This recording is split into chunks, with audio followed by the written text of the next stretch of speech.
Chào mừng quý bà con mình trở lại với chương trình bình luận quân sự cùng Phú Lâm. Như thường lệ, chương trình của chúng ta hôm nay có 3 tầng phân tích. Phần 1, vùng biển Baltic, khúc sông đang nổi sóng, Putin lại dùng chiêu cũ. Phần 2, kịch bản nếu Nga đánh Baltic thì sao? Khúc sông đang chờ dông. Phần 3, chiến thuật biển hẹp của Nga trên Baltic, khúc sông chờ trận dông cuối mùa. Bữa nay, mình chèo xuồng ra giữa dòng tin tức, nơi mà cụm từ các quốc gia vùng Baltic đang nổi lên như con nước lớn, tràn ngập trong các bản phân tích quân sự, tài liệu tình báo và cả những buổi họp kín sau hè của mấy ông Tây. Không phải tự nhiên mà cá lội về một hướng, mọi dấu hiệu đang tụ lại như mây đen trước cơn giông. Nước Nga dưới thời ông Putin coi bộ đang nhắm tới một chuyến đi xa nữa, mà điểm đến không phải đâu xa lạ, chính là Estonia, Latvia và Litva, 3 quốc gia nhỏ nằm trong khối NATO, án ngữ ngay bên mép ao nhà Nga. Tình hình này không phải là chuyện đồn đại ngoài chợ. Từ mấy ông chuyên gia tới các cơ quan tình báo phương Tây đều đang gióng lên hồi chuông báo động rằng Điện Kremlin có thể đang tìm đường thoát khỏi vũng lầy Ukraine bằng cách bẻ lái sang một hướng táo bạo hơn, tấn công vào đất NATO. Nếu điều đó xảy ra, thì vùng Baltic chẳng khác nào khúc sông đầu nguồn, nơi dễ bị châm ngòi cho một trận lũ chính trị giữa Nga và phương Tây.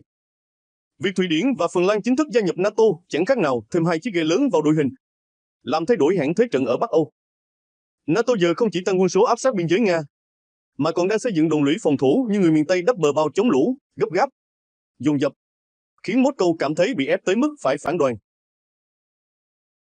Thụy Điển, vốn trung lập như chiếc xuồng nằm im giữa dòng, nay đã rũ bỏ lớp áo cũ, phát đi tín hiệu rõ ràng về mức độ nghiêm trọng.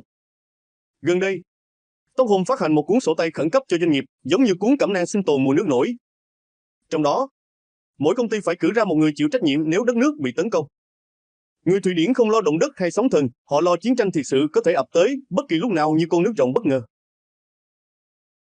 Thực ra, ngay từ năm 2018, chính phủ Thụy Điển đã từng phát hành một tài liệu tương tự mang tên Nếu xảy ra khủng hoảng hoặc chiến tranh, gửi tận tay từng hộ dân qua đường bưu điện như phát cẩm nang chống lũ cho bà con vùng ngập.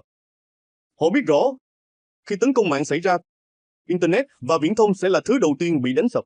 Nội dung cuốn sách không vòng vo, từ cách trữ lương thực, nước uống, đến cách phản ứng khi còi báo động hú vang.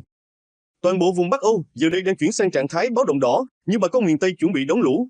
Đây là lời cảnh báo nghiêm túc cho toàn NATO, châu Âu, đặc biệt là Bắc Âu và Đông Âu, đang tỉnh táo như người giữ đê trước cơn bão chính trị từ phía đông.